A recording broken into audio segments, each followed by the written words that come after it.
They make the best wine in the whole world. Everybody was throwing them out to the dumps, and I was always out there picking up as fast as they haul them out. He said, "What are you doing?" I said, "Well, hey, if you haul them over to my place, I have to pay you for them, right?" So they bring them out in bags like this and throw them out, so I just out there picking them up. In Mobridge? Yeah. So good. Right. And I see all of this fruit across the United States, just growing, when people not doing anything with it. Right. And then to go out and start picking it up, I went bonkers, picking it. I'd drive, stop in Colorado, I'd stop in Iowa, I'd stop in South Dakota, stop. And you make wine out of it. And one man's trash is another man's treasure. Yeah. Right? And people would call back, they'd see this guy I was driving for, they'd see his truck parked alongside the road, and they'd call back and say, "Hey, your truck is broken down, parked alongside the road right outside of wherever,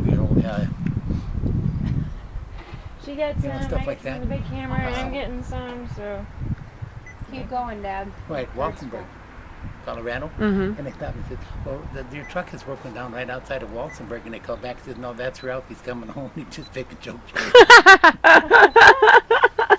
Stuff like that, And it's just great, to see that. To see all of these berries, Right.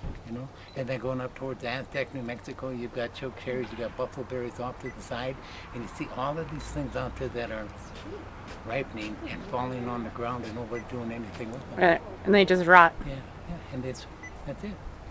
So if you can get them and put to some use, like this, to me it's fantastic. It's just right up my alley, man.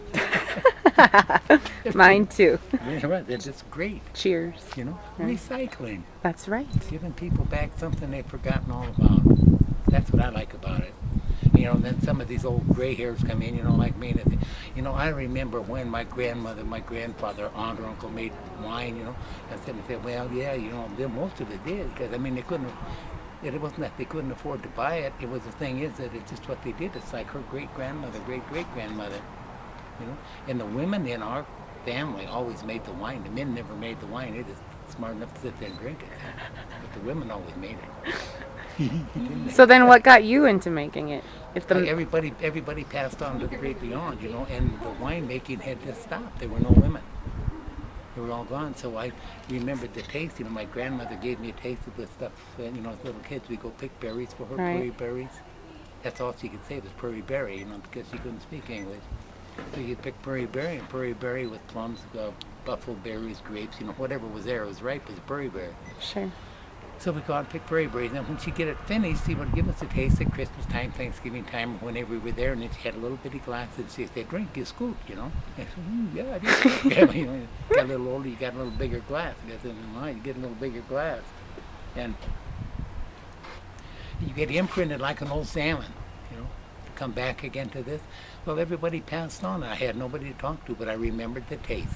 Right. And so I went after that taste, and in the basement started putting it all together, and it took me quite a few years to get it, but she didn't have much to start with, and I was too sophisticated, so I had to back up a little ways. Mm-hmm. Simplify it. Yeah, because I was using, commercial yeast that she never had, for making wine, and all she had was red yeast or sourdough or whatever it was, or just natural fermentation. And so that's all she had, so I started back then, and I got it. And then you start improving on what you got. And then Sandy, she started making wine with me. I don't know, she was 5, 6 years old or somewhere in the neighborhood, and she was doing her thing, And it's kind of in the blood, so to speak, I think. That's awesome. It's been a lot of fun. It's a lot, not been a lot, it is a lot of fun. And then all the people that we have with us now, I just love you guys. Oh, we love you. So nice, Aiden. Family. That's right. What are you doing? I'm videotaping you. Did you know that?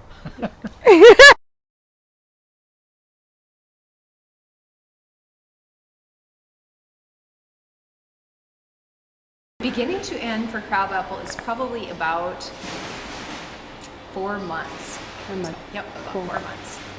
So, Cool. yay.